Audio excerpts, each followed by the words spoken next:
Hi, I'm Graeme Richardson-Locke, FESPA's Technical Manager. I'm very happy to welcome you all to the first FESPA Coffee Break. We understand that your time is precious, so we aim to keep these sessions to between 30 to 40 minutes. Our goal is to provide you with useful tips focused on business improvement without doing too much research. Before I introduce our guests, I'll explain my role at FESPA. I'm usually found working behind the scenes, although like many of us, I seem to be spending more time in front of a camera these days. So what do? I advise on the content for Club FESPA Online, our member resource covering trends and useful guidance for printers. I've travelled and presented on technical topics such as colour management and FESPA member association events. I've worked on projects such as the production of the new edition of FESPA's technical guides. I contribute to our exhibition features, Colour Lab for colour management, Printeriors for interior decor, Printmakewear for fashion smart factories, and finally, you may have seen me present the FESPA 2020 awards. I've spent 35 years in screen and digital printing, from apprentice to manager, and then directorships in creative graphics, military electronics, and textile areas. And I still love the variety and challenges these processes present in creating profitable print. FESPA is widely recognised for its long history of bringing printers and suppliers together. In fact, it's been over 50 years of showcasing new and exciting technologies that have allowed printers to respond to a constantly changing market. FESPA's profit for purpose approach has allowed it to support our network of 37 international member associations and their communities by reinvesting profits for the purpose of inspiring, educating, and growing the industry. We're, of course, all concerned with doing things better and faster, whether it's controlling the production process, addressing the value of software automation, or increasingly our environmental sustainability. And in this disruptive age, lean and focused may just win the race. I'm going to share now the topic for today.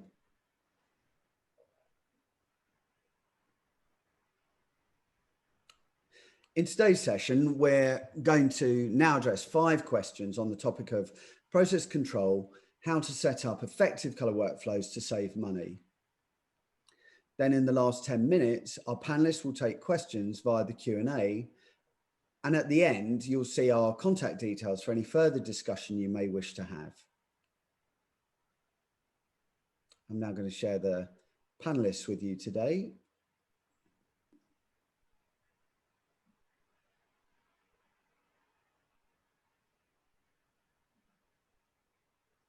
Okay, great.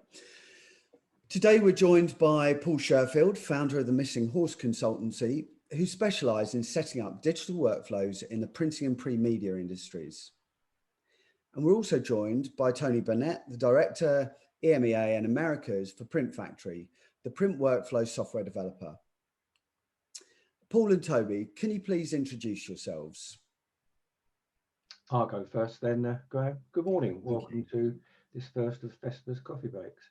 My name is Paul Sherfield. I run a consultancy in the UK called the Missing Horse Consultancy. We look at colour workflows, colour management, right the way through from image, how that image is transferred accurately and colour managed onto a page or into a package, how that package may be produced into a PDF standards, how it be proofed, either hard proofed or soft proofed, right the way through to standard printing conditions on whatever printing press and technology you like to use. I've been doing this for over 20 years. Before this, I had my own printing company in the UK. And many years before that, I was a print buying manager for companies such as Esso Petroleum, Marks and Spencers and British Airways. Brilliant, thank you, Paul. Toby, perhaps you'd like to share some of your background. Yeah, good morning. I'm Toby Burnett. I've been in the industry now for almost 30 years. I think it's 30 years next year. Mostly or always working for businesses that provide pre-press equipment and colour management solutions. Everything I've been involved in has been workflow based, so designed to help customers reduce the time takes and the costs incurred in producing print. These days, I'm the director for the EMEA and the Americas region for PrintFactory. Our company started life in Holland as a printing bureau in 1990. Back then, the founders of this business were very frustrated with the lack of real-world solutions for digital print. Also, being programmers, they decided to use their coding skills to create a complete workflow specifically for large format printers who wanted to reduce the time and the costs involved in preparing and printing large format digital jobs.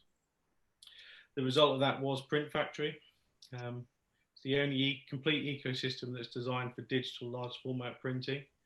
You can either buy it outright or you can use it today using the modern method of software as a service. Brilliant. Thanks, Toby. Okay, so now we know who's in the room. Let's, without further delay, let's start with our first question. So the process controlled workflow, how to approach it and ensure your return on investment.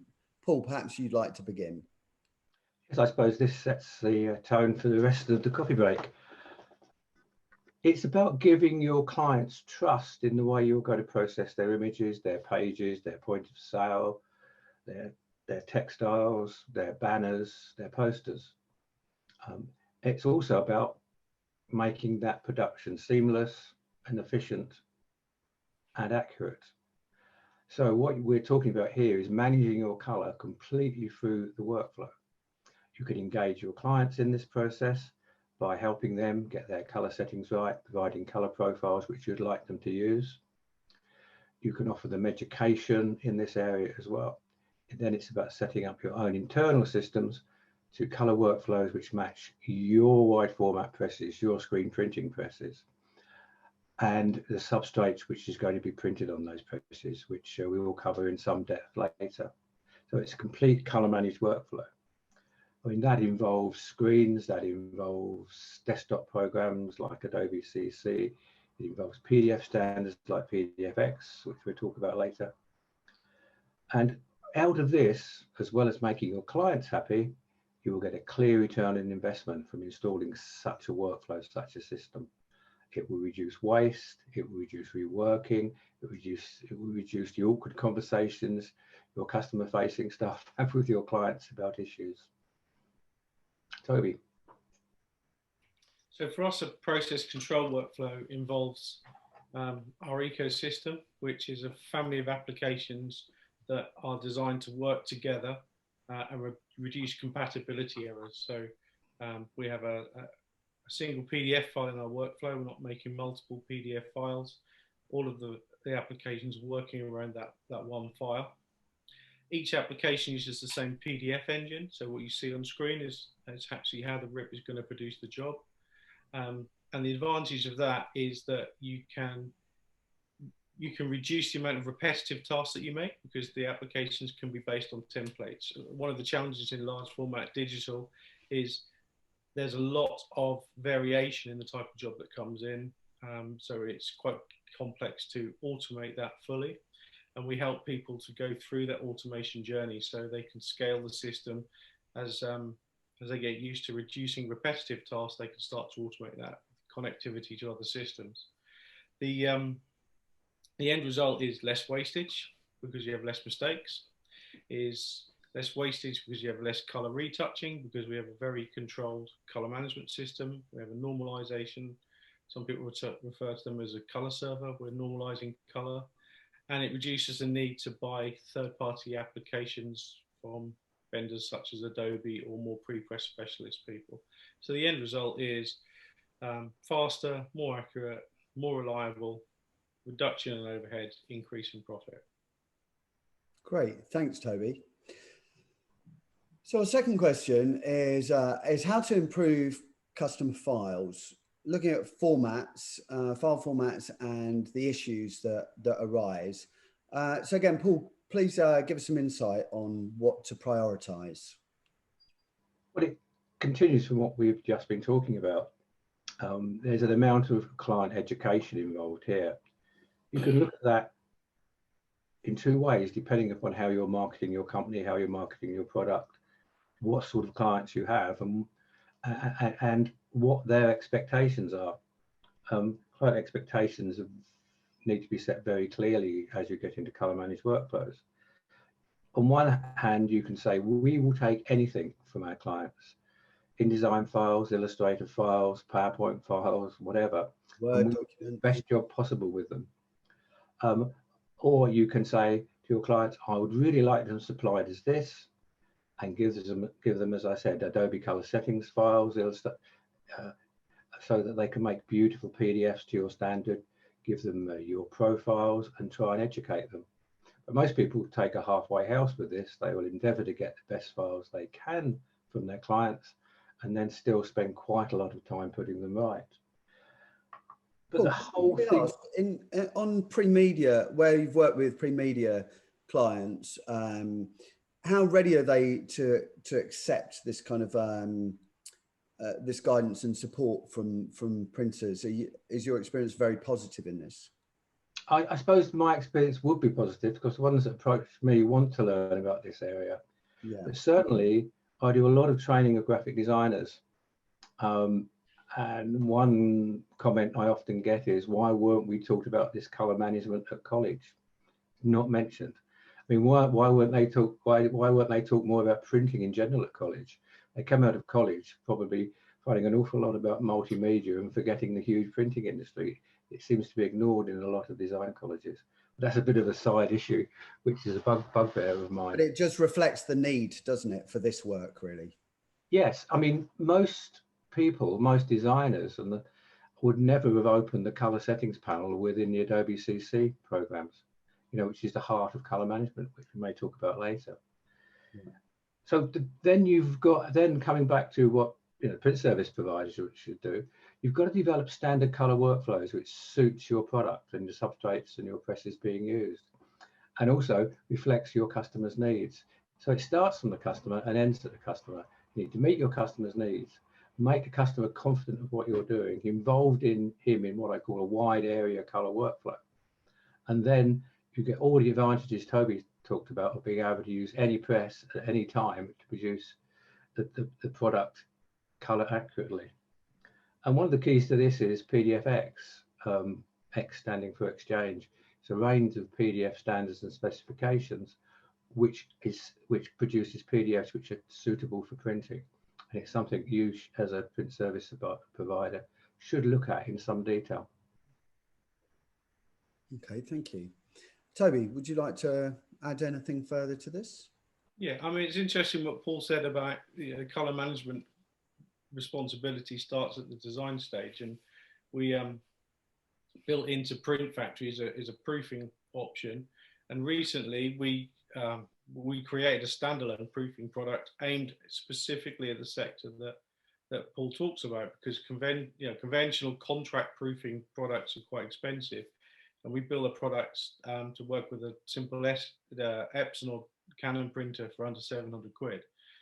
So the idea of that is, these people can afford to start taking some responsibility, but that's a spin-out conversation from now. I think we're all about practicality. So, and again, something Paul says, which is very, very pertinent, which is that most customers do their best to get the best files from their customer, and then they work with what they've got. And we recognise that maybe half the jobs will be perfect, and a quarter of the jobs will be all right, and a quarter of the jobs will be, very poor in terms of colour management responsibility and PDF standards and transparencies and overprints and what have you. Because it's not just colour that you can have different commands around the layers in a PDF file that can affect the colour behaviour as well. So what we have is applications that, I've touched on this at the start, where they use the same PDF engine, and what that PDF engine is doing is it's saying, you're going to print on your HP Latex 560, you're going to use this media profile, you can use this reference profile, this is what it's going to look like, and then that is showing you what the RIP's going to do, and not only can they check the file for color, they can also check it for behavior. So that's what that does, is that takes away the fact that quite regularly I've got customers with two different types of printers. They've got RIPs connected to those printers that came with them. They're using them in standard format. They may have different, one may be 3 years old, one may be 1 year old, and they will behave slightly differently in terms of how they handle the PDF. So again, we're all about practicality. Inside PrintFactory is one RIP. It is our RIP. We're a RIP manufacturer, and we have been for a number of years.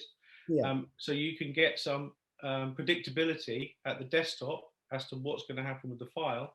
But if you need to change your workflow and move from the latex to a Jetrix or a Colorado, you're going to get the same actual result on that device, albeit with a different substrate and a different ink type.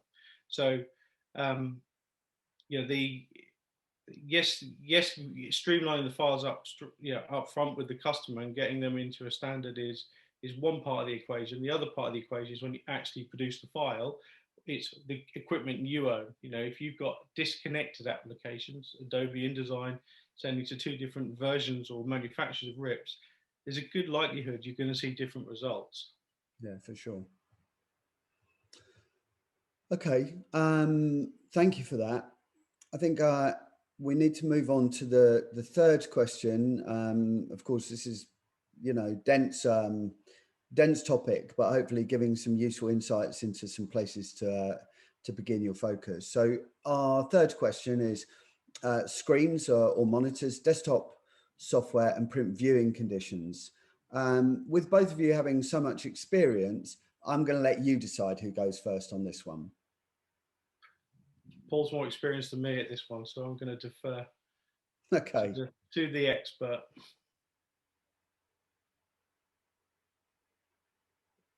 Can't hear you, Paul. I do apologise. Right. We look at where colour management takes place, and the starting point is computer screens, and this causes a lot of confusion for clients and sometimes for printers. We no longer have that comfort zone of having a transparency or colour print and a light box, which people were very happy with when selecting viewing and marking up proofs. We just have a computer screen. And sadly, not all computer screens can be created equal. I'm looking at this webinar and looking at Toby and looking at Graeme on a 27-inch, very high-end, colour-correct, colour-calibrated screen. But they cost around £1,200 to £1,500 each. Most of our clients, most of your clients will be working on £200 to £300 office-type screens connected to PCs. They cannot be colour accurate. The actual manufacture of those screens means they can only produce a limited gamut, limited number of colours.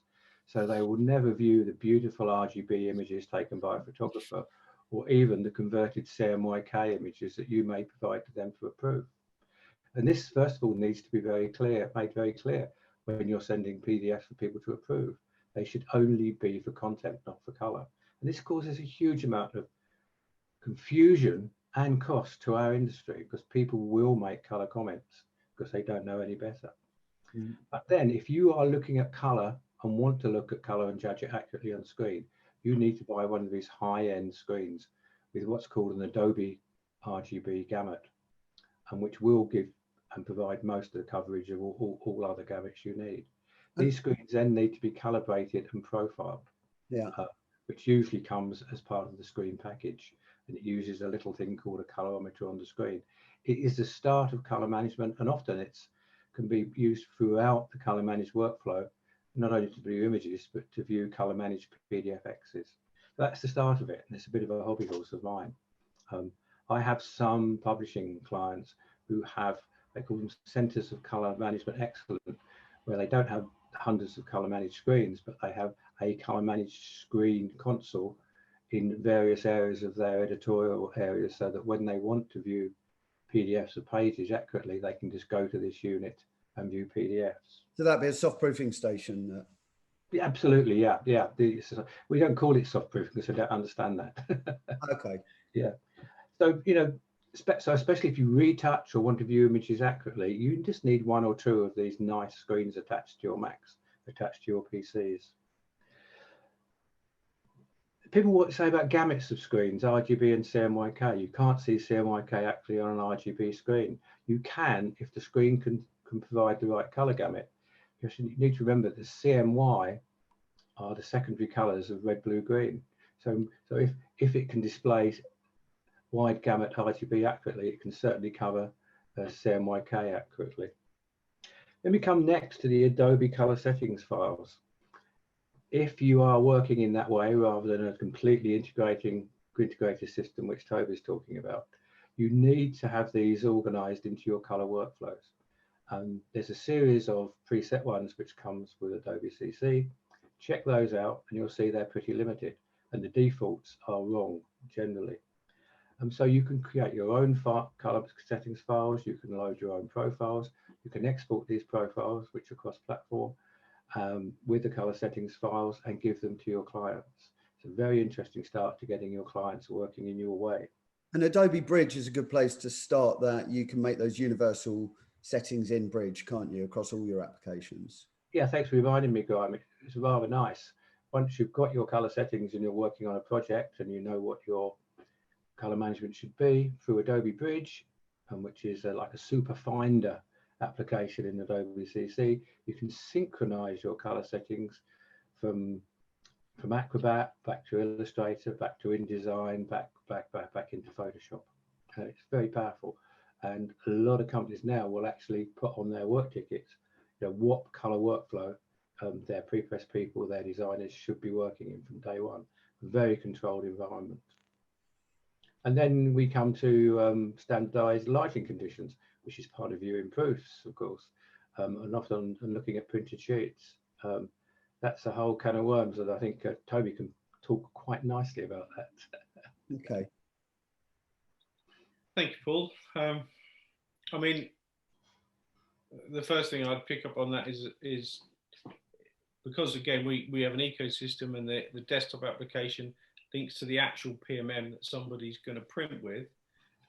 That with a color calibrated screen, echo and Paul says that's going to give you a very effective soft proof because you're going to be able to see on screen in the output condition, which is the kind of it's closing that loop essentially. And that's we'd always recommend that people are doing the color conscious part of pre-press would use a screen that's calibrated. Yeah. Unfortunately, that's not always the case. And I'm also personally a bit old school. I think I don't understand why you would submit a print job without a proof in hard copy somewhere in the workflow. So again, that's why we try and make that a bit more accessible with price points for proofing for either customers or for people in the PrintFactory ecosystem. But when you look at and why that's quite important is when you look at color management, it all takes place assuming a lighting condition of D50. Up until a few years ago, D50 again didn't take into account for UV content in the light source, and the ISO industry standards organization kind of tightened that up with a standard that was first set in 2009. It's the 3664 standard. But what that means now is that a spectrophotometer, a viewing condition light, and the color management calculation are all based on a set of tighter tolerances for D50. And that also gave us the Delta E 2000 standard, which is more akin to how we see color as opposed to a very technical and absolute standard. And that means it's easier to make profiles, basically. So we can talk, there's lots of, people like Paul and I like to talk about ISO and TCO. Basically, it's easier. So we kind of, those standards do people like us out of a job. The trouble with D50 is if I walk into a high street retailer, they're not in a D50 environment. So if you're producing point of sale or if you're working certainly in the textile industry, then what you're going to find is that the environment that people are making purchasing decisions in is not the environment that the controlled lighting and the calculations were taking place in. So again, about being practical, we built into our Visu color engine, we have our own color engine at PrintFactory, a thing called light adaptation tool. It's again, software marketing doesn't go together brilliantly. So the light adaptation tool does exactly what it says. We print a series of images. They've all got an adaptation to the profile. We take those images into the lighting condition. So think of it as a environmental proof to see how the lighting condition behaves. And then we adjust the profile so that every time you produce the job for the customer, you'd have your D50 proof and you can have your environmental proof and you can get signed off. That will again reduce customer dissatisfaction, because it's all great to say, it's great to say, well, it passed, I passed my Fogler standard or my ID Alliance Bracol standard. I've got a delta E of 2 on my profile, but it means nothing if the lighting environment is completely different. So it kind of, again, closes the loop at the other end. So what Paul's talking about is having a closed loop in the calibration at the origination end, and we're talking about being able to close that loop at the actual install part of the workflow as well.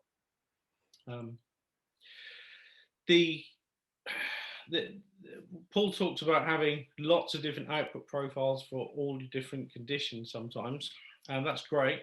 The trouble with that is managing it. So again, practical sense, what we actually give our users are these desktop apps that link to the output condition, and that output condition that then takes care of all of the front end that the operator needs to see. So the soft proof takes place. Again, we're showing how the RIP will behave, any overprinting transparency issues, blah, blah, blah, blah, blah. So we're always trying to come up with a practical solution, where even the best practices can leave a little bit of a gap. We try and fill those gaps with the system. Great. So, I mean, I suppose so far, it's just getting to standard operating procedures is the key to waste reduction, efficiency improvement, and cost saving. Is just so clear, isn't it? Yeah, absolutely. Let's move on to the next question, which is color management in the digital front end, or RIP, and the importance of device profiles.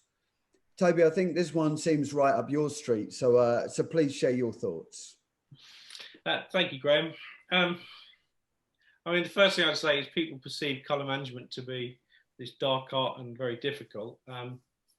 It's actually quite simple. If you work on the premise that all devices print differently, even two devices out of the same factory, you put them side by side, you're going to get a different result from, across the two devices.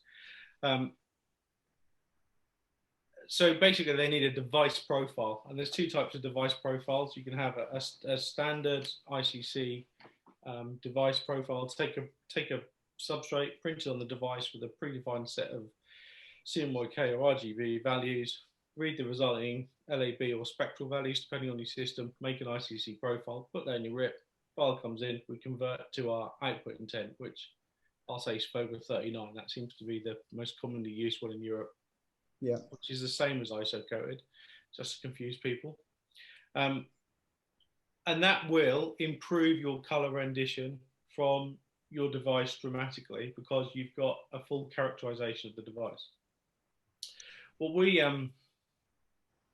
would say is most people don't do that in our experience. They will take the printer that they get, they'll use the RIP that they got with it, often free, and they'll use the generic profiles that probably made in 2011 somewhere, and they'll install that and they'll say, well, what reference do I use? So there's a load of settings, and they'll have different GCR settings and different rendering intents, because they're not really, they're not following a script. And Paul talks very much about having this script.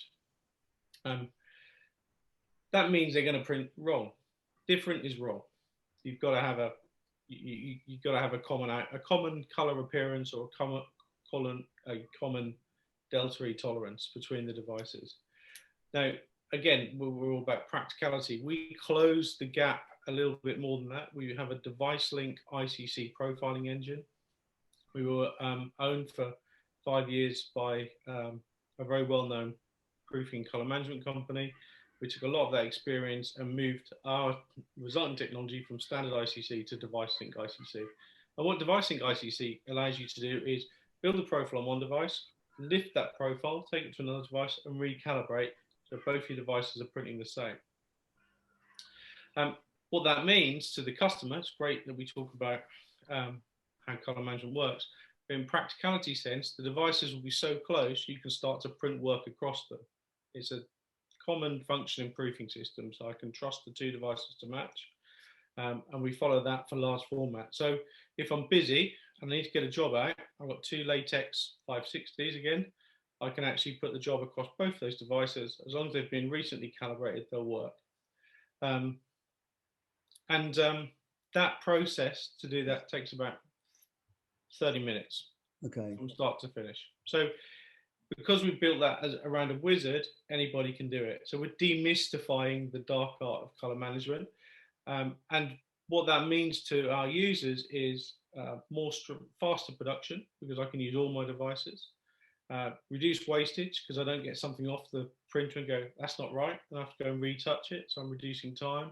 And in the byproduct of that, all of our device ink profiles, because of the improved accuracy, we can actually apply ink saving algorithms to them. And so most of our customers report anywhere between 15 and 25% ink saving in the process. So it's all about save time, reduce wastage, reduce overhead. Great, thank you. Paul, you've got slightly less time on this question to respond, so perhaps you can give us your view. So I just muted my microphone. There were some noisy birds outside of my window. The key takeaway here is whatever you do or however you do it, if you don't create a device profile which describes that particular press on that particular substrate, you will not achieve a commonality of output across your presses on similar substrates. However you do it, and Toby's solution is very elegant, you've got to do it if you want to get any sort of color fidelity, common color appearance, accuracy, job-to-job matching. I mean, I go into wide format clients and they're reprinting a job, not because they got it wrong, because the client wants 6 or 7 more banners. And they're saying, oh, goodness me, it was printed on that press last week and it's down. We can't print it on any other press because it won't look the same. I mean, this is what color management's all about, predictability. And I think you're right. I think you're printing the expected. And if you're in a print on demand scenario where you're running files repeatedly, every other day of the week, then yeah, you just have to have that process control in place, don't you? Otherwise, you're heading. I think the key is you've got the situation of profiling presses, which is exactly the same you do with screens we were talking about earlier. Yeah. That describe when you're displaying an image on a color managed profiled screen, the color management system is recognizing the profile of the image, talking to the color management system in the computer, talking to the color profile of the screen, and displaying it as accurately as it can. It's exactly the same as what you're doing to the press. You are creating a color map, if you like, a color profile of that press with its inks on that substrate. Then, of course, within the digital front end, you might be introducing an output profile, a simulation profile, which Graeme and Toby have referred to, a Fogger 39 based profile, a Fogger 51 based profile, because your client wants his banners to look like the leaflets and point of sale he's put up elsewhere in the store, elsewhere in his head office.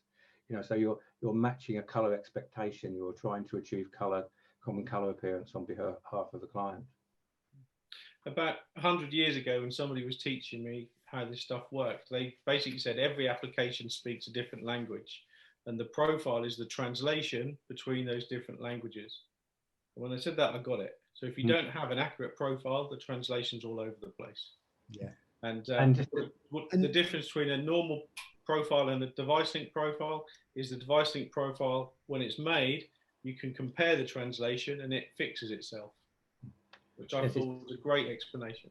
And I suppose originally, going back many years, these processes were often in closed loop systems with limited devices. They were kind of controlled on a local level. I think now when you consider recent research I did, I found nearly 300 different wide format presses in use in the marketplaces that are specific to FESPA. So that doesn't even include some of the other sectors that use the tech. So the having custom profiles clearly is just necessary. And I think if people are interested in looking further into this, we've actually, for FESPA members, we've just launched our second edition of FESPA's introductory technical guides. And there's some really useful information in those that kind of goes further to explain this, the profile connection space and the transformation method. So yeah, get in touch if that interests you. Gents, sorry. I was also going to say there's an awful lot of colour management material on Club FESPA too, so do spend some time looking into that. Yeah, I think actually that was something I had in mind earlier when we were talking about viewing conditions, and I thought we've commissioned quite a few articles around that go into more detail. So yeah, if you are a FESPA member, then Club FESPA online is a free benefit to you. So by all means, take a look there. And if you're not a member, get in touch, and we can put you in touch with your local membership body. And we've got some easy to follow few page white paper on how device sync profiling works. If anybody's interested in that, be happy to share that. Brilliant, thank you. All right, gents, we'll move on to the fifth question, because the clock is always ticking. So print quality assessment and validation. You know, we'll recognise value and measurement, but what are the key benefits that you'd highlight about this? Well, I'll go then. Well, this is at the final end of a colour managed workflow. So you've controlled the image, you've controlled the creation of the page, the document, the package, the banner. You've produced a beautiful colour managed and correct PDFX. You've proofed it on Toby's system beautifully. You know, it's gone through whatever colour management system you've put in, and you're printing the job. How do you know that job is accurate? Well, generally you're comparing it with a proof. But process control in this case is actually a way of validating your printed sheets, banners, textiles, whatever, against the chosen output condition. Either that you might be printing to the maximum gamut of the press using the device profile, or you might be trying to simulate a Fogler 39 based profile. And by putting something in called a Fogler media wedge and measuring the number of patches, or even smaller patches, you can check them against your intended output intent and actually give information back to your client. But it's a very good diagnostic tool, because it will give information back to you as a printer to say if your press is on track and does it need recalibrating, reproofing again. That's a very powerful tool to validate your printed work. And just one final thing before I hand over to Toby, because I know he's got some great tools in this area. It can also become part of an actual certified printing process by process offset, process standard digital from companies like Fogler, or here in the UK we have the BPIF colour quality scheme, which enables you to actually certify individual printing jobs to a recognised standard. So a very powerful final link in the colour managed workflow.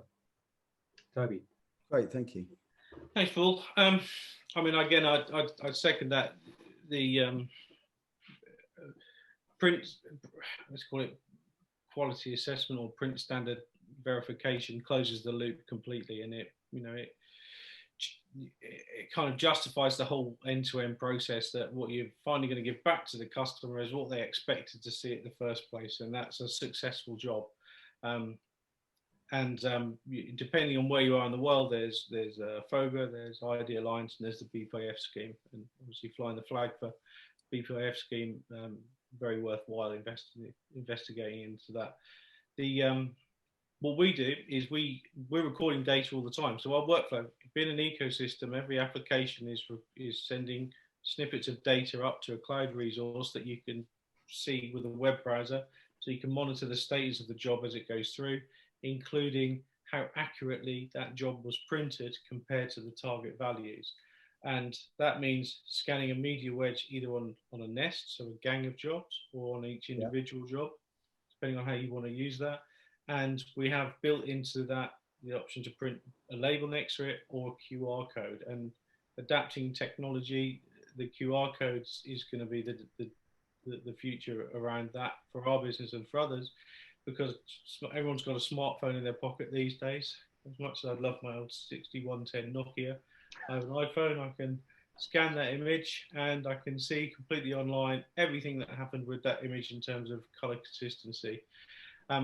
Built in again to our system, because we're recording how much media, and depending on the printing device, how much ink is being used, we can report all that back. So there's metrics for management to actually not only see how long it took to print the job, not only see which device it was printed, which cutter it went to, what the tolerances were, but also how much it cost them to produce the job as well. So that's all built into our what we call validation engine.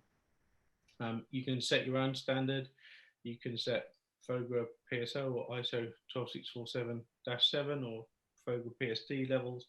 Whatever you want to do can be set in there, and then you can make sure that you're printing inside those tolerances.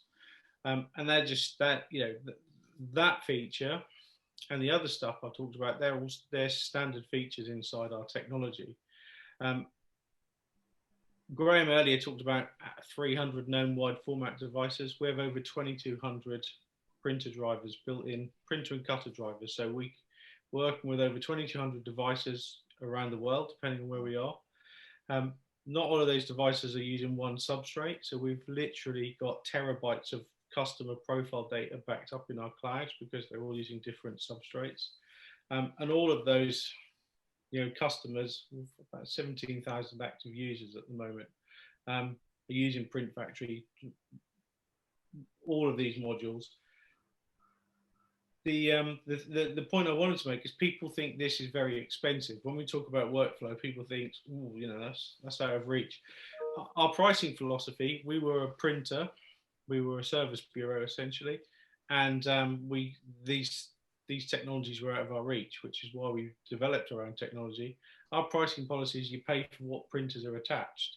Now, put that in a context, an HP Latex 560 is £700 a year to use the full PrintFactory workflow. So anybody really can afford to use our system, because that £700 can pay for itself by turning off one Adobe license, or reducing your ink consumption, or just not putting substrate in the bin. So again, back to, you know, our practical application, it's about closing the gaps on all of these steps in the workflow, but you don't have to be a big printing company to actually take advantage of it with our system. Thanks. Brilliant, thank you. Well, I'm just looking at the clock, and we are overrunning slightly, as I feared we may, given so much information. But thank you both for these really interesting answers. We're going to have a quick look at a couple of the questions that have come up in the Q&A. So I'm just going to have a quick delve into those and see which ones look interesting to me. I've got a question here from Stephen Knock, and he's asking, where do you see gaps in the existing standard profiles that future profiles and technologies need to better accommodate for? Now, I wonder whether this is where ICC Max might come in, or I'm sure you'll both have something to offer, although I'm going to have to ask you to say something quite short. This is definitely Paul's area. Thank you. Yeah, and I think we need to define standard profiles. I think what's being referred to here is the mainly offset range of profiles which are available from FOGRA, ICC, and the International Colour Consortium, and ECI, which is the European Colour Initiative. So it's things like ISO coated V2, PSO coated V2, PSO uncoated V3, the whole range of PSO profiles for web offset, you know, which go back 10 years but have no reason to be redeveloped at the moment. They are profiles for offset, which the wide format industry has had to adopt as what we've been calling in this coffee break simulation profiles. Yeah. They do have gaps in, but they are only trying to fill gaps recognised gaps in new substrates which are coming along. So those profiles actually describe, for instance, 39 and 51 base profiles describe how a sheet-fed offset press will print on a very high-end double-coated wood-free paper. But because they don't have any of those sort of profiles in the wide format industry, the standards are actually covering different things. We have to address the client's requirements to match offset, because often what wide format produces is part of a campaign that includes a lot of offset. Yeah. So hence the simulation profile. So you actually don't have any gaps in your area. You have nothing at all in effect, but you're covering it by trying to achieve and match other people's specifications. New things will come along, and you know, if you like, the gap is a lack of standards in the wide format screen printing digital areas, or a lack of standards that are actually being adopted and used. PSO, or PSD rather, process standard digital, sets a whole area of parameters for you to cover, but also as part of going for that standard, and the same as the BPIF color quality standard, you have to specify what output condition, i.e. what simulation profile you are trying to achieve. So in effect, you set your own standard within these digital standards. Okay. So it's a question. It's a good question, but it's sort of sideways to the wide format area. I've got another one here from Paul Duffy. So he's remarking that FOGRA was a buzzword in the industry a few years ago, and he says, I know some customers looked at implementing the standards across LFP until they found out the cost. Is this standard relevant to LFP, which kind of comes on from what you've been talking about, Paul, i.e. would the cost of implementation see a return for the printer through marketing their FOGRA certified process? If I can continue, sorry, Toby. A colour managed workflow has a firm return on investment. Getting certified proves to your customers that you can do what you say you can do, and gives you a way of proving it. And PSD is a certification, as you know, and as I said, the PPIS scheme is a certification. It depends on what you need and what your clients need. Most certifications, things like 9001 for quality management systems, 14001 for environment, are client driven. They are saying, if you want to work for us, you've got to have these. Mm-hmm. This is increasingly being seen for product quality. It's only at the very beginning yet, but I mean, you may, as a printer, be driven into getting certification because your clients want you to prove that your printing is to a certain recognized standard. Expensive, it depends. I will put my hat on and say, as I'm the chair of the PPI colour quality scheme, I don't think it's very expensive to get. The actual scheme doesn't cost a lot to be certified. Implementing it depends on where you're starting from. Now, if you've got no colour management at all, you might need help, you might need some extra equipment, you might need a colour factory workflow, PrintFactory workflow rather, who knows? So the cost of certification really does depend upon where you're starting from. But I mean, I think it's a very good thing to have, because it gives you a very controlled way of working and a controlled way to see when you're not working in that correct way. I mean, I'd echo that. By basically controlling the processes, you're going to reduce overhead. It's as simple as that. Anecdotally, I remember a client who was printing a job with 350 sheets on a wide format press, and they put over 500 sheets in the bin before they got colour right. And they and when the technician that was working for the same company at the time raised a question, they just said, "We don't talk about it." So somebody's costed for 400 sheets of wastage, and 150% of that is gone in the bin. So it's you will recoup your investment through your process control, whether you apply for full certification at the end or you self-certify, which a lot of our customers are doing by saying, well, we've printed it to the standard, here's the standard, here's the QR code, here it all is online. That's a self-certification approach. And there is a kind of in-between, certainly with FOGRA. I don't know about BPIF and ID Alliance. I mean, I have to take a slightly global perspective to this because we have customers using different color standards because we're a global business.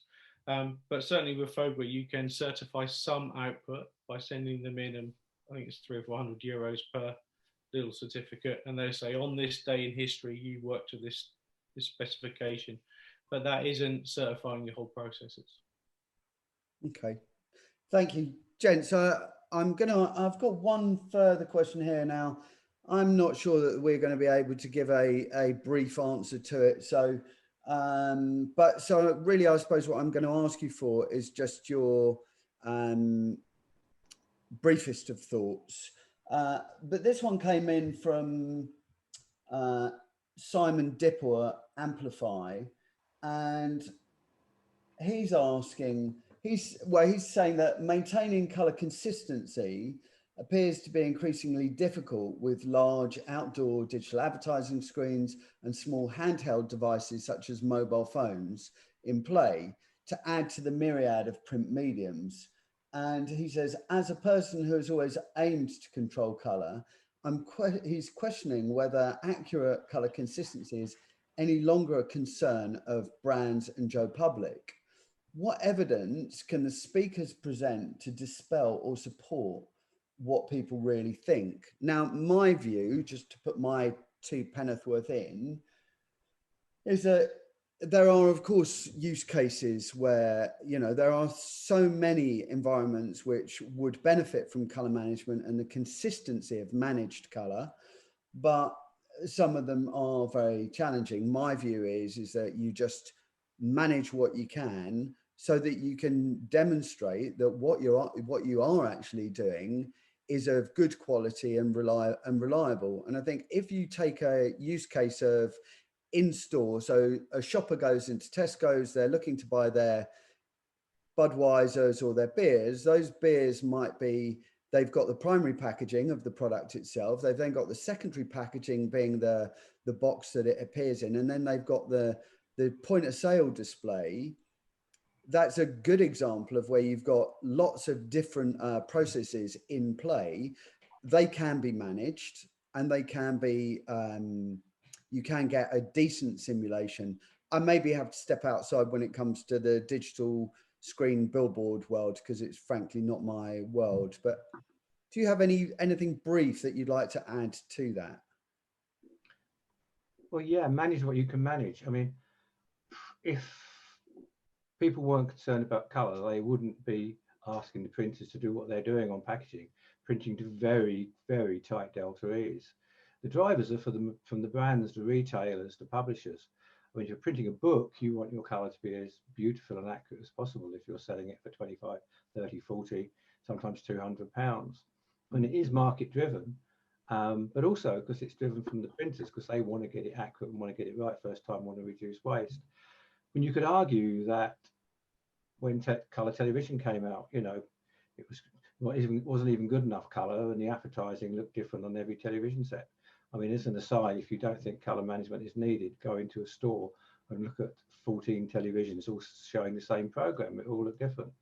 All you can do with digital outdoor screens is provide a standard file. It'll be an RGB file in a colour space called sRGB, which is the standard colour space for for nearly all online production, web, everything else.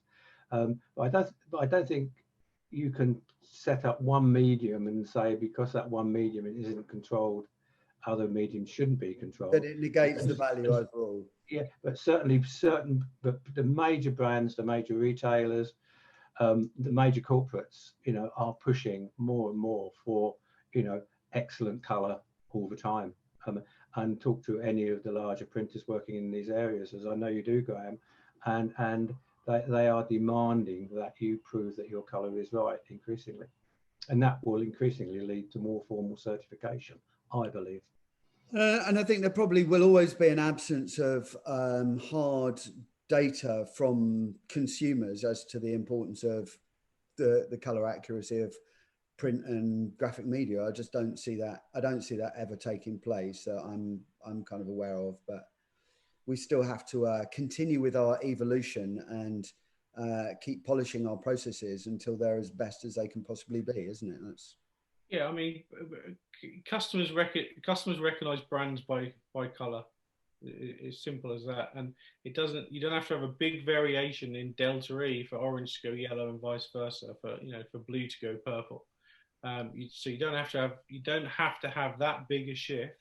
And I've seen examples of print where they've passed, and there's a discernible, visible difference between two very important colours in the printed job.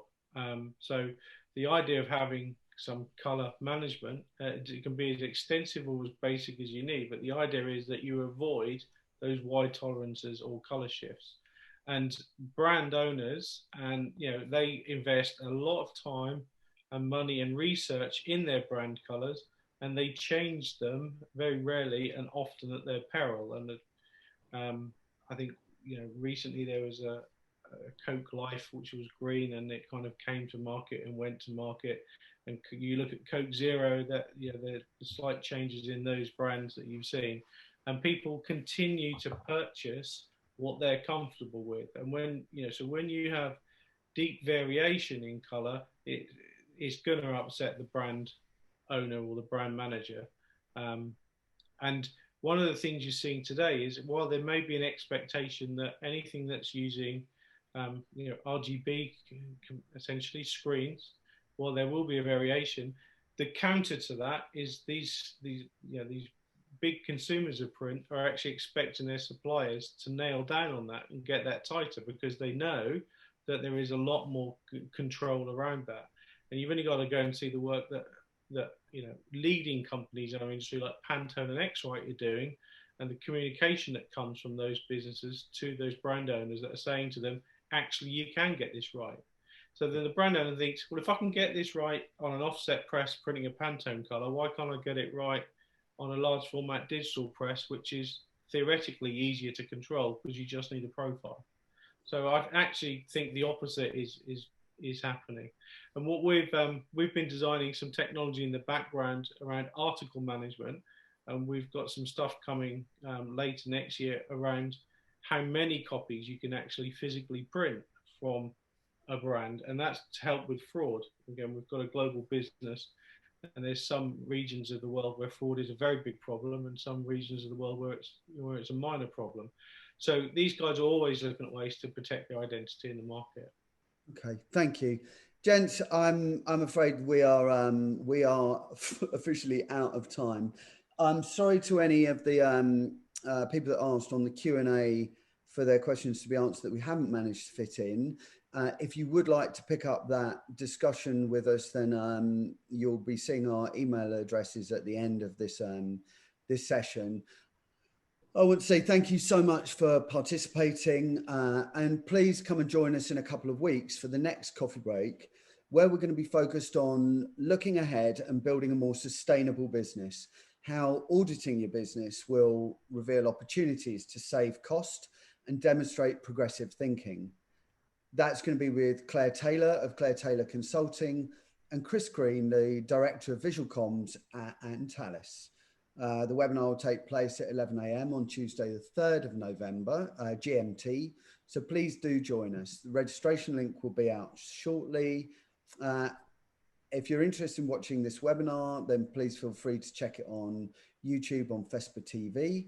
And please complete the survey that was being sent out.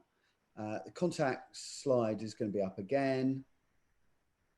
And I suppose, my final word is that customers are looking to us as experts to solve their problems, not make excuses for processes that aren't in control. So I think that's an incentive why we should be all looking to improve these things. If you've got any further stuff that you want to find out from either Toby or Paul, then please reach out to them. And thank you very much again. Cheers. Bye for now. Thank you. Bye.